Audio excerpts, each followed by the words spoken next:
Up until now, we've been thinking about an economy with a lot of competition. Firms are always competing against other firms who can quickly challenge their position in the market.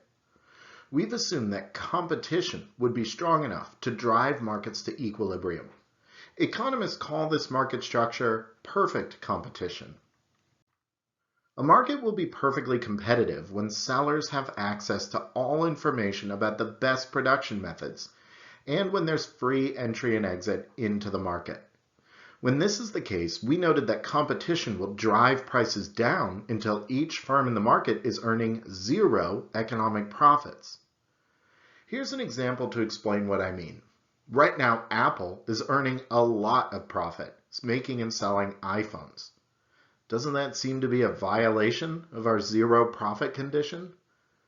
Their profits are certainly well above normal profits, but that's because there isn't free entry and exit into the market, and there isn't perfect information about how to make iPhones. In fact, no other company is allowed to make and sell iPhones due to patents and copyrights. What our contention is here is that if we lifted those restrictions and said that anyone who wants to make iPhones exactly the way Apple does is allowed to do so and will know how, the market would quickly be flooded with new companies producing an identical product, driving its price down until profits normalize.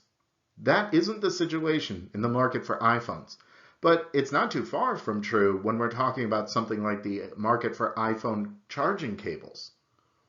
There are probably hundreds of companies, maybe even thousands, that make iPhone-compatible charging cables. And because there's so much competition, those firms have virtually no control over the price they charge. They can list their cables for more or less, but the market will quickly incentivize them to return to the equilibrium price. For this reason, we can say that these firms are price takers. The price of their product is set by the market and found where supply crosses demand. This market price will dictate the maximum amount a firm will be able to earn making and selling their product. And when a market has lots of buyers and sellers, each individual seller is tiny relative to the whole market. Their level of production is a drop in the bucket. And so whether or not they produce more or less won't have much of an impact on the overall market.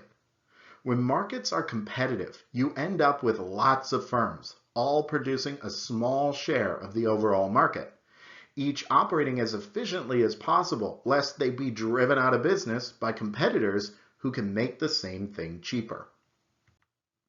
But not every fish in the sea is tiny. In a perfectly competitive industry, a single firm has no leverage over the market. If they cut back on production and try and reduce supply in order to raise the price they can charge, there's some other firm ready to jump in right away and fill the void. As we've seen, this is a good thing. When markets are competitive, they direct resources to the places they're valued most, and they incentivize everyone to economize their choices and use the fewest resources possible to achieve their goals. But this is not always the reality in the market. Sometimes there are only a few firms, or even a single firm, that controls all production. A monopoly is a firm which is the sole producer of a good or service with few or no close substitutes. A true monopoly is probably rarer than a perfectly competitive market, but by jumping to the other extreme, we can illustrate the consequences of a sole producer. In a regular market, the price will be set by supply and demand. But what is to stop firms from simply raising the price above their marginal costs? People often claim that this will happen. Corporate greed means firms will raise their prices as high as they can go. But this gambit will fail if competitors enter the industry and undercut that price. Competition is what keeps prices low. But sometimes the competition just isn't there.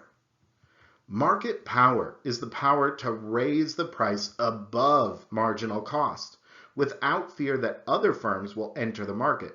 usually because other firms face barriers that prevent them from entering in the first place.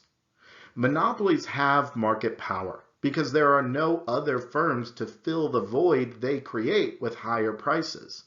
So long as competition is stifled, a monopolist can continue to charge high prices as long as they want. We've seen how the price system, built on the economic institutions of property rights and free markets, will incentivize people to make smart choices which maximize the value of our resources. Monopolies undercut that result. By charging prices above marginal cost, monopolists reduce the total surplus in the market and leave mutually beneficial trades on the table.